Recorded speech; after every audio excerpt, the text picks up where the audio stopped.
यहाँ पे कुछ सरकार की जो योजनाएं हैं उनके बारे में मैं थोड़ा सा बहुत शॉर्ट में बताना चाहूंगी।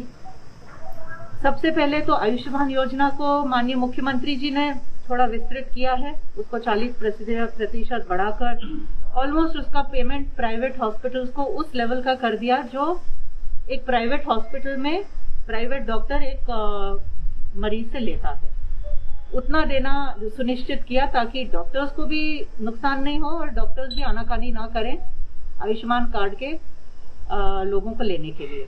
और जिस व्यक्ति के पास आयुष्मान कार्ड है उसका पूरा परिवार इस कार्ड का उपयोग ले सकता है, ये बात भी सुनिश्चित की गई। इसके बाद माननीय मुख्यमंत्री जी ने कल परसों अनुग्रह राशि के बारे में ऐलान किया है। 1 मार्च के बाद जिस भी व्यक्ति की कोविड के कारण मृत्यु हुई है उसे 1 लाख रुपए की अनुग्रह राशि देने का निश्चय किया है सरकार की तरफ से। ये हर उस परिवार को मिलेगी जहां पे किसी की मृत्यु हुई है। ऐसे ही उन परिवारों को जो भोजन के लिए परेशान हो रहे हैं उन्हें 5 महीने का राशन, हर व्यक्ति को 5 किलो अनाज, उस हिसाब से पूरे परिवार का कैलकुलेट होगा 1 महीने का, और उस 1 महीने के बाद 5 महीने का उनको 2 महीने का केंद्र सरकार की तरफ से मिल रहा है और 3 महीने का राज्य सरकार की तरफ से मिल रहा है। अभी हम 3 महीने का दे रहे हैं जो राज्य सरकार की तरफ से मिल रहा है। एक और घोषणा माननीय मुख्यमंत्री जी की है, वो ये है कि ऐसे जो मासूम बच्चे जिनके माता पिता दोनों कोविड महामारी में शांत हुए हैं उनको 5,000 रुपए महीने की पेंशन दी जाएगी। तब तक दी जाएगी जब तक वो सक्षम नहीं हो जाते हैं, बालिग नहीं हो जाते हैं अपना भरण पोषण करने के लिए। तो ये कुछ कदम हमारे माननीय मुख्यमंत्री जी ने उठाए हैं। पात्रता पर्चियां 24 कैटेगरीज के उन लोगों की बनाई जा रही हैं जिन लोगों को पहले पात्रता नहीं थी। पहले केवल राशन कार्ड थे और कुछ लोग पात्र थे इस फ्री अनाज लेने के लिए। तो ये 3 महीने का अनाज और अस्थायी रूप से 24 कैटेगरी के लोगों को मिल सके। कुर्सियां दे दो इधर। ऐसे 24 कैटेगरी के लोगों को मिल सके, जैसे घरेलू कामकाजी महिला है, हम्माल है, ठेले वाले हैं, ड्राइवर्स हैं, बस रिक्शा के ड्राइवर्स हैं, फेरी वाले हैं। तो इन सबको इंक्लूड किया गया है। उस अस्थायी पात्रता पर्ची इन लोगों के लिए बनेगी और हमारी हर वार्ड में एक क्राइसिस मैनेजमेंट कमेटी भी बनाई गई है। हर वार्ड में, शहर में और हर गांव में बनाई गई है। ये 5 से 7 लोग देख रहे हैं कि ये कोविड की जो अभी लहर आई थी उसमें इन आयुष के डॉक्टर्स ने भी बहुत अच्छा काम किया है, सराहनीय काम किया है। उन सबको मैं बहुत बहुत धन्यवाद देना चाहूंगी। केवल उन्हीं को नहीं, पूरे मेडिकल स्टाफ, पूरा पैरामेडिकल स्टाफ, केवल सरकारी हॉस्पिटल्स में नहीं, प्राइवेट हॉस्पिटल्स में भी अपने समय सीमा से बढ़कर उन लोगों ने काम किया है। कॉल ऑफ ड्यूटी से आगे बढ़कर काम किया है। उन सभी को बहुत बहुत सभी की तरफ से धन्यवाद देना चाहूंगी। एक बहुत ही अहम मुद्दा जो है वो ब्लैक फंगस का है। आप जानते हैं ये नई जो बीमारी आई है, तो इस ब्लैक फंगस के लिए जो सरकार ने डिसीजन लिए हैं कि इसका ट्रीटमेंट मेडिकल कॉलेजेस में ही होगा। कोई भी कहीं पे भी भर्ती होकर इसका ट्रीटमेंट नहीं करवा सकता है, क्योंकि इसके बारे में जानकारी सबको नहीं है, सब डॉक्टर्स अभी ट्रेंड नहीं है। तो अभी शुरुआत में मेडिकल कॉलेजेस में भर्ती होकर इसका ट्रीटमेंट लेना पड़ेगा। उसके लिए एक वार्ड अमलतास में तैयार किया गया है। डॉक्टर्स की प्रशिक्षण भी चल रहा है। इस वीसी में मैंने ही मुख्यमंत्री जी से मांग की थी कि एक कुछ वीसी के द्वारा या कोई जैसा भी व्यवस्था जम पाए, प्राइवेट डॉक्टर्स को, सरकारी डॉक्टर्स को हमें प्रशिक्षण देना चाहिए कि ब्लैक फंगस है क्या और इसको हमें चिन्हित कैसे करना है, और इसको अगर हमें दिखता है कि ये ब्लैक फंगस की शुरुआत है तो उसका शुरुआती इलाज क्या है, उसको कैसे ट्रीट करना है, कैसे संभालना है और कब इसे कहाँ रेफर करना है। तो ये प्रशिक्षण भी बहुत जल्दी डॉक्टर्स को मिलने वाला है ताकि इसकी रोकथाम हम लोग कर सकें। कहीं ना कहीं इसके इंजेक्शंस को लेकर एक बहुत बड़ी चिंता बनी हुई है। अब सुनने में जो मैं समझ पा रही हूँ उसका ये है कि ये इंजेक्शन तभी काम आता है जब ब्लैक फंगस का ऑपरेशन हो जाता है, ऑपरेशन के द्वारा फंगस को निकाल दिया जाता है और फिर ये इंजेक्शन दो तो मरीज के ऊपर वो लाभगर रहता है। पर इसके नियम तो कोई नहीं जानता है, तो ये इंजेक्शन सरकार उपलब्ध कराएगी केवल हॉस्पिटल्स में। ये ऑफ द काउंटर या कोई दुकानों में या किसी के हाथ में नहीं मिलेंगे। ये डायरेक्ट उन मेडिकल कॉलेजेस को आवंटित होंगे जहां पे पेशेंट्स हैं। तो जहां पे भी पेशेंट्स भर्ती हैं वहीं उनको जरूरत के हिसाब से ये इंजेक्शन मिलेंगे। मैं मानती हूँ अभी थोड़ी कमी चल रही है उनकी, क्योंकि इसके लिए हमारा देश प्रदेश तैयार नहीं था, मालूम नहीं था ये फंगस क्या है, किसकी है, इसको किसी को मालूम भी नहीं है कि अभी इसका ट्रीटमेंट क्या है। इसके लिए इसके बाद एक माननीय मुख्यमंत्री जी की खासी चिंता थी कि पोस्ट कोविड केयर के बारे में हमें सोचना चाहिए, क्योंकि हम देखते हैं कि बहुत सारे पेशेंट्स कोविड से तो ठीक हो जाते हैं, पर उसके बाद नेगेटिव होने के बाद बीमारियां चलती है। किसी को शुगर की तकलीफ हो रही है, किसी को हार्ट अटैक आ जाता है, तो किसी को ब्लैक फंगस हो रहा है। तो उन्होंने निर्देशित किया है कि ये जो कोविड केयर सेंटर है हमारा, जो हम आपने देखा है इफ्का में हमने बनाया है कोविड केयर सेंटर, मुझे बताने की जरूरत नहीं, आप सब लोग देखकर भी आए हैं, बहुत ही सुंदर। मैं मानती हूँ कि ऐसा कोविड केयर सेंटर आसपास कहीं कोई जिले में नहीं दिखेगा आपको। इतना व्यवस्थित से बनाया गया हुआ कोविड केयर सेंटर है। उसमें जो रिकवरी रेट है बहुत ही उल्लेखनीय है। अभी सब ठीक होकर उसमें से जा रहे हैं, बहुत अच्छी तरह से उसका संचालन भी हो रहा है। तो उसमें हम कोई ना कोई एक हिस्सा ऐसा बनाएंगे जिसमें पोस्ट कोविड के पेशेंट्स रह सके, ताकि नेगेटिव होने के बाद भी रह सके, उनकी मॉनिटरिंग होती रहे, जो भी उनके वाइटल्स हैं उनकी मॉनिटरिंग होती रहे, या अगर उसके बाद भी कोई दिक्कत आ रही है तो उनका रेगुलर ट्रीटमेंट वहां होता रहे। क्योंकि हमने देखा है वो बीमार पेशेंट्स घर जाते हैं, संभाल नहीं पाते हैं, शुगर का ध्यान नहीं रखते, हार्ट अटैक आ जाता है, कोई ना कोई चीजें कंपाउंड होती जाती हैं। तो एक तो पोस्ट कोविड केयर के लिए कोविड केयर सेंटर और आइसोलेशन सेंटर जो बना है उसका उपयोग किया जाए।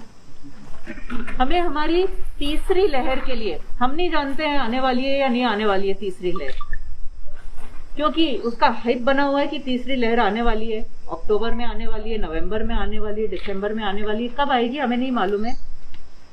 उसके लिए हमें जो तैयारी करनी है वो हमें हमारे बच्चों के लिए आईसीयू वार्ड, एक रेगुलर वार्ड, और ये तैयारी प्रोग्रेस में है।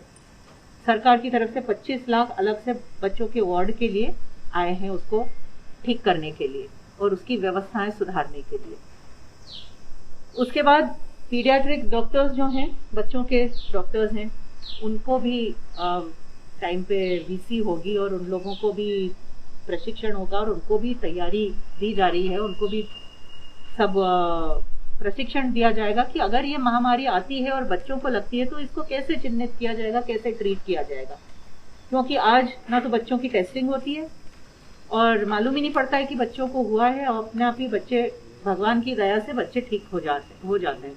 पर हम इसे चांस पर नहीं छोड़ सकते, इसलिए पीडियाट्रिक डॉक्टर्स को प्रशिक्षण भी दिया जाएगा कि कैसे इसको चिन्हित किया जाए और इसको कैसे संभाला जाए। हॉस्पिटल्स में ऑक्सीजन के बेड्स बढ़ाएंगे, जैसे मैंने अभी इससे पहले बताया, आईसीयू में बेड्स बढ़ाएंगे। यही हमारी तीसरी लहर की तैयारी होगी। इसके अलावा आप लोगों का कोई भी सजेशन होता है, क्योंकि हमारे मीडिया के भाई आप लोग भी जैसे डॉक्टर्स और पुलिसकर्मी लगे हुए हैं, वैसे ही आप लोग भी सतत जनता की सेवा में लगे हैं ताकि लोगों तक बात पहुंच सके, सही माहौल बन सके। तो आप लोगों ने भी बहुत ही एक सक्रिय भूमिका निभाई है अभी तक। आप लोगों से यही अपेक्षा है कि ये संदेश माननीय मुख्यमंत्री जी का जनता तक पहुंच पाए आप लोगों के माध्यम से, और आप लोगों का कोई भी सुझाव हो तो वो मैं सुनने के लिए तैयार हूँ। इस बार मैडम नॉन कोविड पेशेंट्स को बहुत तकलीफें झेलना पड़ी, क्योंकि हॉस्पिटल्स में उन्हें मतलब कोई दूसरी बीमारी होने में एक तो हॉस्पिटल जाने में डर कि वहाँ कोविड पेशेंटों के बीच में जाएंगे कहीं संक्रमित ना हो जाए, और हॉस्पिटल्स में भी नॉन कोविड पेशेंट के लिए उतना रिस्पांस नहीं मिल पाया, तो उसके लिए मैम जी, उसके लिए सरकार की तरफ से तो आप लोगों को मालूम है बीमा अस्पताल कर दिया था। वहाँ पे गायनेक वार्ड जो शिफ्ट किया था डिलीवरी वगैरह के लिए, तो वहाँ सिजेरियन सेक्शन नहीं था, वो भी बन के तैयार हो गया है। उसको वहाँ पे पहले या दूसरे ही पेशेंट, वहाँ एक महिला का ऑपरेशन हुआ, वो कोविड निकल आई, तो उसके कारण वापस से उसको सैनिटाइज करना और उसको फ्यूमिगेट करना, और उसके लिए 2 दिन के लिए बंद करना पड़ा था। तो वापस वो तैयार है, तो अब सिजेरियन सेक्शन भी महिलाओं के वहाँ हो पाएंगे, रेफर करके इंदौर नहीं जाएगा कोई भी। माननीय संवेदनशील मुख्यमंत्री जी ने जिस प्रकार तीसरी लहर की तैयारी की है, काश अगर दूसरी लहर की तैयारी की होती तो शायद ये स्थिति नहीं बनती। मालूम नहीं था ना कि पहले नहीं, लोगों ने इसकी, वैज्ञानिकों ने घोषणा भी की, पर अब करी है, और तीसरी लहर की हम कर रहे हैं तैयारी। जो 1 लाख वाली जो योजना मुख्यमंत्री जी की है, और उसमें दिक्कत खड़ी हो रही थी, बड़े पैमाने पर मौतें हुई हैं, लेकिन बाद में उनकी रिपोर्ट निगेटिव आ जाती है, तो ऑफिशियली वो लोग कोविड से मौत को नहीं माना जाता जी। ऐसे में अगर टोटल देखा जाए पिछले साल से लेकर अब तक 42 केसेस को भी माना गया है कि इनकी मौत हुई है, जिसमें इस सीजन इसलिए बोल रहा हूँ 2021 में इसमें 15 या 16 ही मौतें मानी जाएंगी एक तरह जो कोविड से हुई। तो जो लोग पोस्ट कोविड के कारण मरे, क्या उनके लिए कुछ राहत की बात होगी? नहीं, इसमें बात करते हैं माननीय मुख्यमंत्री जी से। अभी जो निर्देश आए हैं 1 मार्च से लेके कोविड की डेथ के लिए 1 लाख रुपए का अभी ये आदेश आया है। अब इसमें और किसे जोड़ना है और क्या करना है, अब हम जनप्रतिनिधि बात करेंगे मुख्यमंत्री जी से, और इस पॉइंट पे सभी जनप्रतिनिधि बात करना चाह रहे हैं और सब करेंगे भी, क्योंकि प्राइमरी कारण हाँ बिल्कुल बिल्कुल मैं समझ गई, क्योंकि वो कारण तो कोविड के कारण ही है, वो तो रूल के हिसाब से इतने दिन में नेगेटिव हो जाता है पेशेंट। सही बात, ये बात करेंगे। मैडम एक तो मौत बहुत हुई जी, मौत हाँ है ना जी, इसके बाद शमशान घाट में लाइन लगी जी। ऐसे मौके पे बावड़िया के शमशान घाट को तोड़ना आप कहाँ तक उचित मानती है? मेरा कहना वो अवैधानिक है, या आज से नहीं स्टार्ट से मालूम था, लेकिन उस लहर में तोड़ना मैं गैर मौजूद मानता हूँ। तो उसमें मैंने बात करी नगर निगम से, कमिश्नर से बात की कि वो क्या कारण था। कारण ये था कि वहां पर कोई व्यवस्था नहीं थी, केवल शेड बना था, आपने देखा था जी। और वहां पे रेगुलर तौर पे कोई भी इक्का दुक्का रेगुलर जाके और वो कर लेते, बाकी सब तो रेगुलर स्मशान घाट में ही जाते थे। पर कोविड के समय वहां पर लोग कोविड की लाशें ले जाके जलाने लग गए थे, तो आसपास के लोगों ने कंप्लेन की थी कि यहाँ पे कोविड की लाशें जल रही हैं और वो लोग लाके जला रहे हैं। तो उस कंप्लेन को देखते हुए उसको हटाया गया, क्योंकि वहां पे कोई व्यवस्था नहीं थी, नगर निगम संचालित नहीं कर रही थी, लकड़ी नहीं अवेलेबल कर रही थी, पानी नहीं था, कोई भी व्यवस्था नहीं थी, तो उसको टेम्पररी तौर पे उसको तोड़ा गया है। अगर उस एरिया के लिए अपने को जरूरत महसूस होती है कि वहां पे अपने को व्यवस्थित से स्मशान घाट चाहिए, तो अपन उस एरिया में जरूर सरकारी जमीन चिन्हित करके प्रॉपर स्मशान घाट बनाएंगे। ये एक बात और थी कि रास्ते के बिल्कुल बगल में था, तो जब अंतिम संस्कार होता था तो रास्ते पे आने जाने वाले लोग सब देखते थे, व्यवस्था भी नहीं थी वहां पे, और कोविड की लाशें वहां पे लाइन से आके जलने लग गई थी। ये आरोप है कि वहाँ कोविड की कोई लाश नहीं आई, उसके लिए एक गांव तय कर, आज भी कल ही लाश जली, मैं खुद मौजूद हूँ मेरे घर से, यही बावड़िया में रोज जल रही है वहाँ पे, आज भी जल रही है, कोई नई बात नहीं है। उसके लिए उसकी प्रॉपर व्यवस्था मैंने कमिश्नर को बोला है, जमीन चिन्हित कर। ऐसे मौके पे जब लाशों के लिए नंबर लग रहे हैं, सिर्फ मेरा अवैधानिक कोविड सब मान्य है, लेकिन वो समय अच्छा ये कोई जानबूझ के या किसी को तकलीफ पहुंचाने के लिए नहीं किया है, ये व्यवस्था संचालित करने के लिए किया था कि कोविड की लाशें इधर उधर बिना जहाँ पर भी नगर निगम के द्वारा संचालित स्मशान घाट नहीं है वहाँ पे ना जले, इसके लिए किया। 50 साल से जल रही थी। जब मैंने मैडम से पूछा, जो अभी कोविड वाली सिचुएशन थी ना, उन्होंने मुझे ये कहा कि यहाँ लोगों का ये आपत्ति है कि धुआं हमारे घर में आता है। सब अलग अलग कारण बता रहे हैं। अब सब अलग बता रहे होंगे, मैं आपको जो कारण बता रही हूँ वो ये है कोविड की। सिर्फ वो एबी रोड पे है जिसकी जमीन है, आज मैम 50 नगर निगम की जमीन है, नगर निगम की जमीन है वो। सार्वजनिक कर ही देना चाहिए उनने, अगर वो सार्वजनिक जमीन है, नगर निगम की जमीन है। जहाँ तक मैं जानती हूँ नगर निगम की जमीन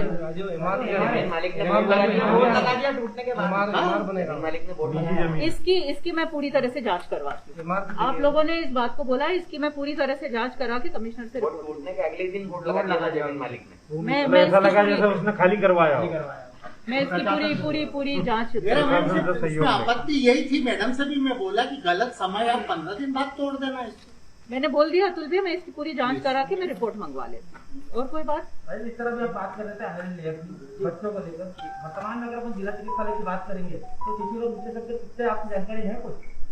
शिशु रोग के तो शिशु रोग वहाँ पे मैंने अभी पूरी बच्चों के लिए डॉक्टर अभी तो नहीं है मुझे लगता है, पर हम इस समय जैसा 10 कोरोना की बात करेंगे, डॉक्टर का अभाव था। हाँ, आदमी इंदौर या फिर अबलता से निर्भर था। अभी अपन खुद सोच रहे कि आनंद लेयर से अपन कैसे बचना है। अभी हमने डॉक्टर्स की मांग की है सरकार से, क्योंकि नर्सेज मांगी थी, नर्सेज 25 मिल गई, हमें डॉक्टर एक भी नहीं मिला है अभी। तो हमने शासन से मांग की है कि हम प्राइवेट डॉक्टर्स को अगर रिक्रूट कर सकें तो हम करें, पर ये भी मांग की है कि जिनको हम प्राइवेटली रिक्रूट करेंगे उन्हें फिर हम परमानेंट करने की व्यवस्था करें, क्योंकि वही डॉक्टर्स आएंगे सरकारी अस्पताल में काम करने के लिए जिनको आगे के लिए वही डॉक्टर्स नहीं है। अभी हमें एक भी डॉक्टर नहीं मिला है, 25 नर्सेज जरूर मिली, डॉक्टर नहीं मिला है, मांग की हुई है हमने।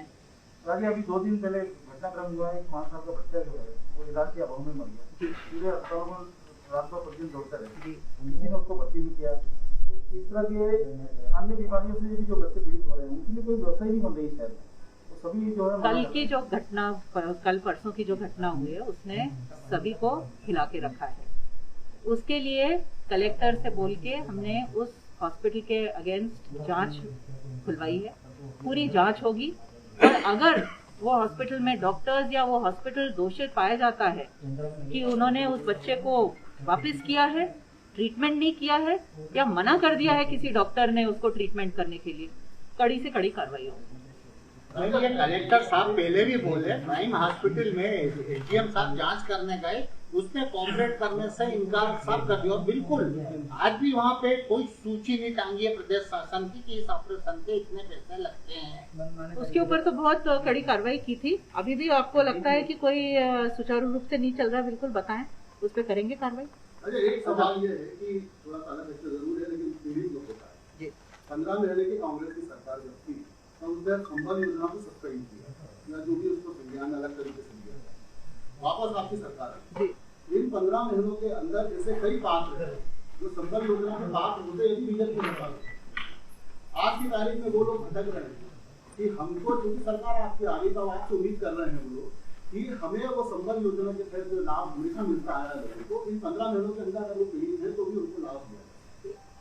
हमारी सरकार आई है, सबसे कोरोना से ही जूझ रही है अरविंद जी, है ना। जब से सरकार आई है, हम लोगों ने सरकार आते से मुख्यमंत्री ने पहली बैठक कोरोना की और आज तक कोरोना से ही जूझ रहे। अभी भी कलेक्ट्रेट में मुख्यमंत्री की वीसी चल रही है, सब अधिकारी वहीं बैठे हुए हैं, कंटिन्यूस कोरोना से जूझ रहे हैं। ये संबल योजना माननीय मुख्यमंत्री जी की बहुत दिल के करीब वाली योजना थी।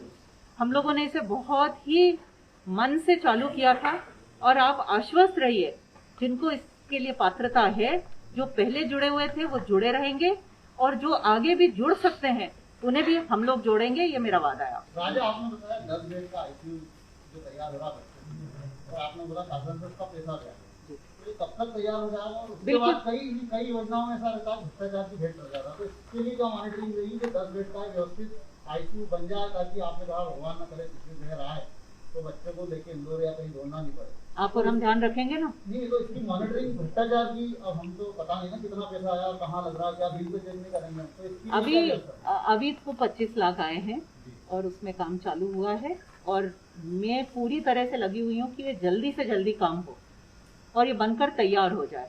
तो पूरी कोशिश है ये जल्दी से जल्दी बने, जिला अस्पताल में बने। एक आम मुद्दा है जो आयुष्मान का आपने बताया, तो देवास के जितने भी निजी हॉस्पिटल्स हैं वो आयुष्मान तो दूर मेडिक्लेम वालों तक को नहीं ले रहे हैं, एडमिशन नहीं देते, मना कर देते हैं, कहते हैं आयुष्मान नहीं चलेगा। नहीं, जहाँ पे भी हमें शिकायत मिली है एक दो हॉस्पिटल्स के नाम नहीं लेना चाहूंगी मैं, पर जहाँ की भी शिकायत मिली है कि आयुष्मान कार्ड को ये नहीं मान रहे हैं और इसको नहीं चला रहे हैं, उनके अगेंस्ट कार्रवाई की है। वो जो पेशेंट है उस समय किससे गुहार लगाए, किससे बोले कि भाई मैं आयुष्मान का हूँ और मुझे ऐसा कोई नंबर जारी हो जाए या ऐसी कोई स्थिति हो जाए? नंबर आप कभी भी मुझ तक पहुंच सकते हैं, सबको मालूम है। CMHO हैं, कलेक्टर हैं। हम लोग तो बहुत ज्यादा पेशेंट की बात बहुत अच्छी बात उठाई है। सबसे बड़ी बात ये है कि ये आयुष्मान का जो नियम है जी, वो एक्चुअली अगर जाते से रिसेप्शन पे कार्ड अगर कोई बदलाता है और वो नियम बदला दिए जाए कि आयुष्मान कैसे इसका जो एक तरह से जो फॉलो करना हो किस तरह से करना है, तो सबसे पहले तो इन्फॉर्मेशन देना होती है। तो ये बतलाते नहीं है प्राइवेट सेक्टर के, वो सीधे पैसा जमा कराने की बात करते हैं कि आपको पैसा जमा कर दो आयुष्मान कार्ड। नहीं, मेरे पास ही एक दो लोगों के फोन आए थे आप लोगों के कि किसी का पैसा जमा कराया था, हमने वापस दिलवाया पैसा। जी हाँ, अभी 2 दिन पहले फिर शिकायत आई। ये चलती रहती है निरंतर, क्योंकि वहाँ पर लोगों को मालूम नहीं है। पहली चीज क्या होती है कि इन्फॉर्मेशन देना होती है, जो आयुष्मान का एक नंबर होता है, तो ये अस्पताल वाले बदलाने को गरीब लोग वो नहीं जानते। कुछ हॉस्पिटल वाले, प्राइवेट हॉस्पिटल वाले करते हैं गड़बड़ी, वो अपने संज्ञान में आए तो अपन उसके अगेंस्ट कार्रवाई करते हैं। आयुष्मान की नियमावली है ना, वो हर अस्पताल में लगा देंगे। चलिए, बहुत अच्छा सुझाव है, इसको करते हैं। 1 2 3 4 स्टेप बिल्कुल इसको करते हैं अपन। ये मैं कलेक्टर मेडिकल भी काम करता है, इन्फॉर्मेशन होती है, फिर वहाँ से ये लोगों को गलतफहमी है कि नहीं, ये नियमावली बना के और हॉस्पिटल में चिपका दे, ये काम करते वो हैं। बिल्कुल आयुष्मान कैसे काम करता है। बिल्कुल बिल्कुल। क्या आज तक किसी प्राइवेट अस्पताल या कोई डॉक्टर के खिलाफ कार्रवाई हुई है कोरोना काल के चक्कर में? प्राइम के अगेंस्ट कितनी बड़ी कार्रवाई करी थी? अस्पताल के अगेंस्ट क्या हुई है? वो तो कर्मचारी जो है उनके खिलाफ हुई। अब हॉस्पिटल के अगेंस्ट यानी कर्मचारी और इन्हीं के अगेंस्ट होगी ना। हॉस्पिटल बंद करके क्या करेंगे तरुण भैया? नहीं, हॉस्पिटल के संचालक के खिलाफ, सारे बिल हॉस्पिटल के संचालक के खिलाफ कोई भी कार्रवाई तो हुई है, कार्रवाई हुई है, बहुत कड़क कार्रवाई हुई है। आप लोग जानते हैं प्राइम के अगेंस्ट बहुत कड़क कार्रवाई हुई है और उसको देख के बहुत दूसरे हॉस्पिटल सुधरे हैं, दूसरों ने बहुत उसको वो किया है। मैम, ये तय बात है कि निजी अस्पतालों ने जनता को खूब लूट रहा है, इसमें भी संदेह, कोई भी संदेह। ये तो इसकी तो मैं घोर निंदा करती हूँ उन लोगों की जिन्होंने कालाबाजारी की है। ऐसे में क्या आगे जाकर के फाइनेंशियल इनका ऑडिट होगा या इनकम टैक्स वाले जाकर के इनको देखेंगे कि इन्होंने कितनी कमाई की है, कितना विपरीत काल में इन लोगों ने पैसों को बनाया है। इसके लिए कोई आगे जाकर के आपकी सरकार जांच करेगी? करेंगे बिल्कुल। ये आप लोगों ने बोला है, इसको मैं मुख्यमंत्री तक बात जरूर पहुंचाऊंगी इसके ऊपर। आज हम लोग कोरोना से लड़ रहे हैं, आज हम लोग इस पे फोकस कर रहे हैं, पर ये खत्म होने के बाद ये छोटी छोटी चीजें शिकायतें आएंगी उनके पास। इन्हीं लोगों के कारण सरकार बदनाम हुई है। छोटी बदनामी मिली है वो सरकार को मिली है, लेकिन उसमें पैसा कमाने वाले ये लोग। मैं मानती हूँ, क्योंकि सरकार ने इतनी योजनाएं की है, इतना कुछ दिया है आम जनता के लिए। आयुष्मान बोलो, अनाज बोलिए, ऑक्सीजन बोलिए, क्या नहीं किया। माननीय मुख्यमंत्री जी 7 दिन सोए नहीं जब ऑक्सीजन की कमी हुई थी। आपसे इस विषय में मेरा यही कहना है, सभी की भावना यही है, अभी ये कोरोना काल खत्म होगा, ये सब बातें शिथिल हो जाएगी। 2-2 लाख रुपए के एक पेशेंट को बिल दिए, बिल भी वायरल हुए सबके पास। इनकी कड़ी से कड़ी जांच हो और ये आप शासन को ये आप लोगों की बात में, क्योंकि ये तो भविष्य में फ्यूचर में फिर ये करेंगे। जैसे आयुष्मान का कार्ड दिखाया, मना कर दिया, तो मेडिक्लेम का कार्ड दिखाने के बाद भी पेशेंट को नहीं इसका जमा कराने पड़ेंगे। इस पेपर करते हैं कार्ड, शुरुआत देवास से हो जाए, कार्रवाई की पूरे मध्य प्रदेश में नजीर बनेगी। उसमें ये आरोप लगा कांग्रेस की तरफ से कि उसमें भाजपा के कार्यकर्ता या प्रस्तावित आगे जो वार्ड में जो निकल रही है वो अब देखिए, काम करे तो दिक्कत है, नहीं कर रहे तो दिक्कत है। क्राइसिस मैनेजमेंट कमेटी इतनी बढ़िया आइडिया है माननीय मुख्यमंत्री जी का। एक पूरी कमेटी एक वार्ड को संभाल रही है, एक पूरी कमेटी एक गांव को संभाल रही है, एक पूरी कमेटी जिले को संभाल रही है, ब्लॉक को संभाल रही है। इतना बढ़िया काम हो रहा है। जो हमने 2 प्रतिनिधि बनाए हैं, सांसद और विधायक प्रतिनिधि बनाए हैं, और एक जो शासकीय समिति में 2 प्रतिनिधि बना के हमने दिए हैं, वो अस्थायी पात्रता पर्चियां बना रहे हैं। कल तक 3000 पात्रता पर्चियां बन चुकी थी अस्थायी वाली, और ऐसे ऐसे लोगों को चिन्हित करके कि जिन्हें भोजन की सख्त जरूरत है और जिनके पास राशन कार्ड नहीं है, जिन्हें मालूम नहीं है कि इसका फॉर्म कैसे भरा जाता है, तो इन लोगों को मदद कर रही है सरकार की योजना, इन तक पहुंचा रही है। कहाँ चुनाव की बात आ गई अभी, और कहाँ श्रेय की बात आई? इसमें तो कांग्रेसियों ने भी मदद करना चाहिए क्राइसिस मैनेजमेंट कमेटी में। जब क्राइसिस मैनेजमेंट कमेटी आपके वार्ड में बैठ के काम कर रही है, आप भी जाइए, बैठिए, काम करिए, मदद कीजिए उनको, सहयोग कीजिए उनको। आज कहाँ हम लोग राजनीतिक श्रेय की बात करने लग गए हैं और अभी से तैयारी करने लग गए हैं कि महापौर का टिकट चाहिए या विधायक का टिकट चाहिए या सांसद का टिकट चाहिए। मैं मानती हूँ इस चीज से उठना चाहिए, परे होकर जन सेवा करिए। जो चीज हम डॉक्टरों पे और जो दूसरे भ्रष्ट लोगों पे और इन पे इल्जाम लगा रहे हैं, तो क्या हमारे ऊपर वो जिम्मेदारी नहीं है कि हम बाहर निकलकर और नकारात्मक इस माहौल को खत्म करें?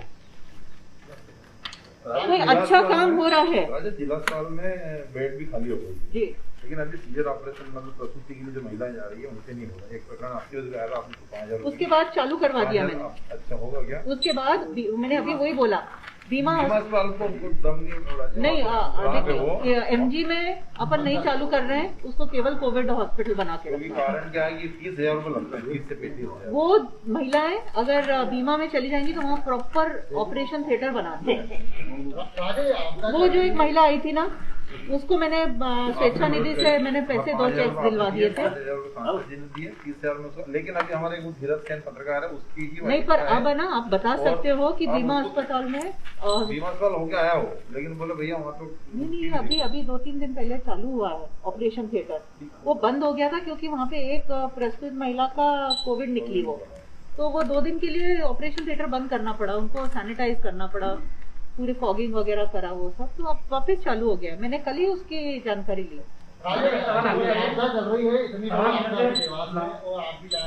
लेकिन ये ऐसे में आप कुछ बात देखते हैं, ये वीडियो वॉर चल रहा है राजनीति में। एक जो है महामंत्री आपके खिलाफ वीडियो जारी करते हैं, फिर आपके समर्थक वीडियो जारी करते हैं, फिर उनके समर्थक। मैंने सारे समर्थकों को बोल दिया कि कोई भी वीडियो जारी नहीं करेगा और इस तरह की बहस में पार्टिसिपेट नहीं करेगा। ऐसी जी अस्पतालों की शिकायत अपनी जगह है, और कुछ इस तरह के नेता नजदीकी फंस गई है। जैसे कोई डॉक्टर मेहनत कर रहा है काफी, उसमें काफी भीड़ है, 50 लोग खड़े हैं, गलत बात है, और अचानक तो जिस तरह की दादागिरी उसके ऊपर शुरू हो जाती है, ऐसा प्रेशर हो जाता है कि वो डिप्रेशन में 6-8 दिन घर बैठ जाते हैं। कौन डॉक्टर? जी, 6-8 दिन। अब वो मरीज भटकते रहे और उसने दूसरे डॉक्टर के ऊपर प्रेशर बढ़ा दिया। एक डॉक्टर के अगर 50 थे तो उसके 100-150 लोग पहुंच गए। नहीं, मैं मानती हूँ कि जो डॉक्टर्स हॉस्पिटल से बाहर रहकर भी सेवा दे रहे हैं, हाँ, उनको एनकरेज करना चाहिए, क्योंकि वो हॉस्पिटल की भीड़ कम कर। पहले भेजने की ताकत ये इतनी ज्यादा हुई है दुनिया में, और ये विवाद की बात नहीं है। देखिए, किसी का व्यक्तिगत कुछ हो तो मुझे बता देना, अपन बात कर लेंगे। वर्तमान में बिजली के बिलों के मैसेज और रोज चल रहा है। देखिए, जो बिजली के बिल यूज नहीं किया गया है, अगर आपकी दुकान चालू नहीं है तो आपको बिजली का बिल नहीं आएगा तो उसे हम माफ करवाएंगे। ये बिजली का बिल वसूल नहीं होगा। देखिए, वो रेगुलर रूटीन में बिल बन रहे होंगे, सरकारी दफ्तर भी बंद है, वहां पर भी आधे से ज्यादा लोग संक्रमित होने के कारण सरकारी ऑफिसेस सब ठप पड़े हुए हैं। तो अगर ये ऑटोमेटिक जनरेटेड बिल जा रहे हैं किसी को, आप रखे रहिए इसको, बस ये उसके बाद अपन इसका निराकरण करेंगे, बिल्कुल होगा। अगर आपने यूज ही नहीं किया तो क्यों भरेंगे आप? हम भरने थोड़ी देंगे आपको। बिल आए इस बार एवरेज आए, कोई रीडिंग नहीं लिखी है, क्योंकि वो एवरेज बिल भी काफी ज्यादा आए हैं। तो उसको हम देखेंगे ना, हम लोग बैठे हैं इसके लिए। अगर आपने बिजली इस्तेमाल नहीं की है तो आप बिल नहीं भरेंगे, ये हम देखेंगे। अरे अच्छा सवाल किया जी, हाँ, आपकी बात अधूरी रही थी, आपने जो जवाब था बड़ा अच्छा जवाब दे दिया, इन वजह तो उसको आप पूरा करें। बताएं क्या बोल रहे थे आप? इनके ये कहना था कि पहले प्रदेश महामंत्री ने आपका आरोप लगाया, फिर आपको समर्थकों ने उसका जवाब दिया, और आप उसका जवाब देने की जरूरत है, फिर बीच में तो आप उसका विस्तार नहीं। मैं बहुत कम ग्रुप्स में हूँ, पर जिनमें भी हूँ उनको भी बहुत कम देखती हूँ, क्योंकि ये सब बहुत नकारात्मक बातें ही चलती हैं मोस्ट ग्रुप्स में। ये जो बात चली है, ये कोई जनता के हित में, इसमें 1% की भी बात नहीं है। अगर ऐसे प्रश्न उत्तर में या किसी को नीचे गिरा के 2 कदम ऊपर चढ़ने में जनता की एक की भी जान बच रही हो, भलाई हो रही हो, तो मैं रोज जवाब देने बैठ जाऊंगी। मेरे काम मेरा जवाब है। ऑक्सीजन प्लांट के लिए मैंने बोला था 1 महीने के भीतर लग जाएगा, 1 महीने के अंदर लग गया है। 24 तारीख को इसका वर्क ऑर्डर गया था, 20 तारीख को वो प्लांट यहाँ आ गया था। 5 दिन तो उसको ट्रांसपोर्ट में लग गए, नहीं तो 15 तारीख को ही आ जाता वो। तो 1 महीने के अंदर, 3 हफ्ते के अंदर वो रेडी था, डिस्पैच था। पीछे पड़ के अभी बहुत सारे जिले हैं जिन्होंने ऑर्डर्स दिए हुए हैं, किसी एक को नहीं मिला। देवास उसको अपना ऑक्सीजन प्लांट उठाकर ले आया है। हम लोगों की तत्परता, पीछे पड़ने के कारण देवास को इतनी जल्दी ऑक्सीजन प्लांट मिला है। ये दुनिया देख रही है, देवास देख रही है। मेरा काम सबको दिख रहा है। अब मैं रोज बैठ के इन लोगों के जवाब दूं या मैं अपना काम करूं? हर फील्ड में काम हो चुके हैं। अभी हमने आपको वो दिया, ऑक्सीजन बेड हमने अवेलेबल करवा दिए। मुश्किल से 15 दिन की ऐसी विकट परिस्थिति हुई थी देवास में, जहां बहुत दिक्कत हुई थी। ऑक्सीजन बेड्स कम हो गए थे, एकदम बीमार पेशेंट्स हुए थे। 15 दिन के अंदर हम लोगों ने देवास को संभाला है, स्थिर किया है और अब नीचे की तरफ आए हैं। माननीय मुख्यमंत्री जी ने अपने वीसी में देवास के प्रशासन का और जनप्रतिनिधियों की तारीफ की है। बोला है कि देवास ने बहुत अच्छी तरह से अपने आप को संभाला है। सामाजिक संस्थाओं को क्या कहिए आप, जो एक दूसरे की मदद करने के लिए प्रशासन उसको किस तरीके से देखता है, जो समाज में लोग, क्योंकि महामारी से निपटना नहीं, देखिए किसी एक की काम नहीं है। महामारी से निपटना किसी एक व्यक्ति का काम नहीं है। अच्छा नेतृत्व चाहिए उसमें और सभी की सहभागिता चाहिए।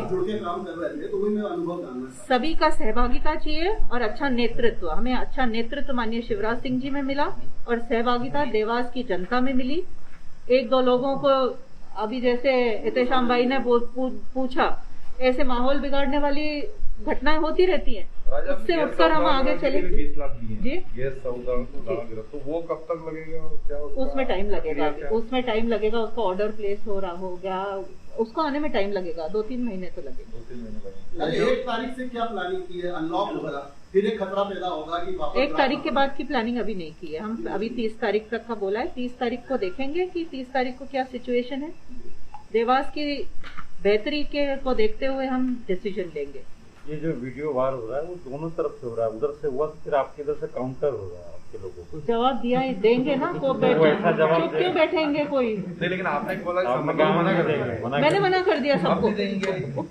अब मैंने जितनों को बोला सबको बोल दिया है कि इसमें नहीं पड़ना। फरमान जारी हुआ तो नहीं देंगे, नहीं देंगे। उसके बाद भी एक वीडियो आया, दिया किसी ने जवाब उसका? नहीं दिया, नहीं दिया किसी ने। ये हमें किसी को प्लेटफॉर्म नहीं देना है कि मेरे कामों पे या मेरे एक्टिव होने या ना होने को प्लेटफॉर्म बना के दूसरे लोग चढ़े और अपने टिकट की दावेदारी करें। ये प्लेटफॉर्म मैं नहीं दूंगा।